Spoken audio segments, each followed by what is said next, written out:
राधिका और नवीन को आज तलाक के कागज मिल गए थे। दोनों साथ ही कोर्ट से बाहर निकले।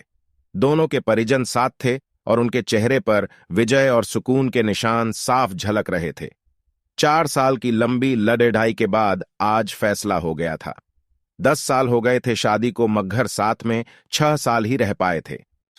4 साल तो तलाक की कार्यवाही में लग गए। राधिका के हाथ में दहेज के सामान की लिस्ट थी जो अभी नवीन के घर से लेना था, और नवीन के हाथ में गहनों की लिस्ट थी जो राधिका से लेने थे। साथ में कोर्ट का यह आदेश भी था कि नवीन 10 लाख रुपए की राशि एक मुश्त राधिका को चुकाएगा। राधिका और नवीन दोनों एक ही टेम्पो में बैठकर नवीन के घर पहुंचे। दहेज में दिए सामान की निशानदेही राधिका को करनी थी, इसलिए 4 वर्ष बाद ससुराल जा रही थी। आखिरी बार, बस उसके बाद कभी नहीं आना था उधर। सभी परिजन अपने अपने घर जा चुके थे।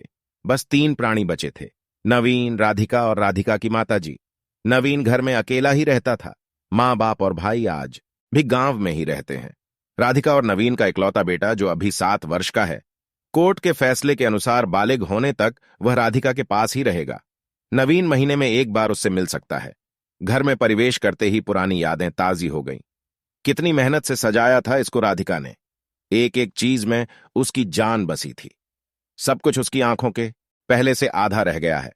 4 साल में चेहरे की रौनक गायब हो गई।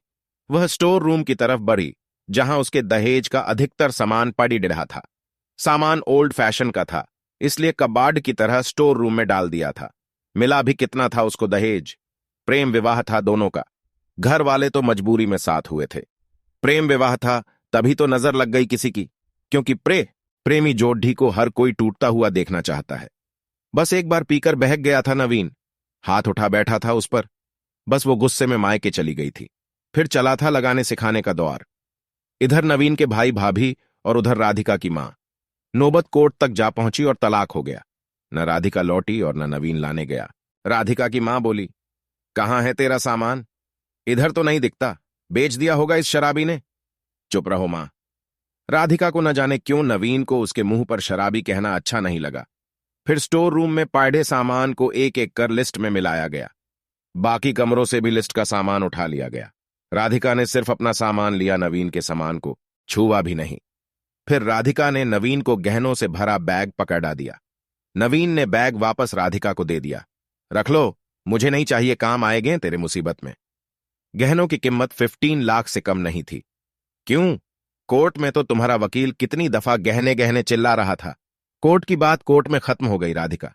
वहां तो मुझे भी दुनिया का सबसे बुरा जानवर और शराबी साबित किया गया है। सुनकर राधिका की मां ने नाक भौं चढ़ाई। नहीं चाहिए, वो 10 लाख भी नहीं चाहिए। क्यों? कहकर नवीन सोफे से खड्डहा हो गया। बस यूं ही। राधिका ने मुंह फेर लिया। इतनी बढ़ी जिंदगी पड़े ही है, कैसे काटोगी? ले जाओ, काम आएंगे। इतना कहकर नवीन ने भी मुंह फेर लिया और दूसरे कमरे में चला गया। शायद आंखों में कुछ उमदड्ढा होगा जिसे छुपाना भी जरूरी था। राधिका की माताजी गाड्ढी वाले को फोन करने में व्यस्त थी। राधिका को मौका मिल गया। वो नवीन के पीछे उस कमरे में चली गई। वो रो रहा था, अजीब सा मुंह बनाकर, जैसे भीतर के सैलाब को दबाने दबाने की जद्दोजहद कर रहा हो। राधिका ने उसे कभी रोते हुए नहीं देखा था। आज पहली बार देखा, न जाने क्यों दी। दिल को कुछ सुकून सा मिला, मगर ज्यादा भावुक नहीं हुई। सधे अंदाज में बोली, इतनी फिक्र थी तो क्यों दिया तलाक? मैंने नहीं, तलाक तुमने दिया। दस्तखत तो तुमने भी किए। माफी नहीं मांग सकते थे? मौका कब दिया तुम्हारे घर वालों ने? जब भी फोन किया काट दिया। घर भी आ सकते थे, हिम्मत नहीं थी। राधिका की मां आ गई। वो उसका हाथ पकड़ डैक कर बाहर ले गई। अब क्यों मुंह लग रही है इसके? अब तो रिश्ता भी खत्म हो गया। मां बेटी बाहर बरामदे में सोफे पर बैठकर गाढ़ी का इंतजार करने लगी। राधिका के भीतर भी कुछ टूट रहा था। दिल बैठा जा रहा था। वो सुन्न सी पड़ती जा रही थी।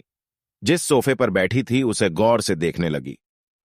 कैसे कैसे बचत करके उसने और नवीन ने वो सोफा खरीदा था।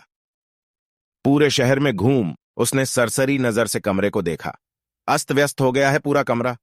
कहीं कहीं तो मकड्डी के जाले झूल रहे हैं। कितनी नफरत थी उसे मकड्डी के जालों से। फिर उसकी नजर चारों ओर लगी उन फोटो पर गई जिनमें वो नवीन से लिपट कर मुस्कुरा रही थी। कितने सुनहरे दिन थे वो। इतने में मां फिर आ गई। हाथ पकड़ाकर फिर उसे बाहर ले गई। बाहर गाढ़ी आ गई थी।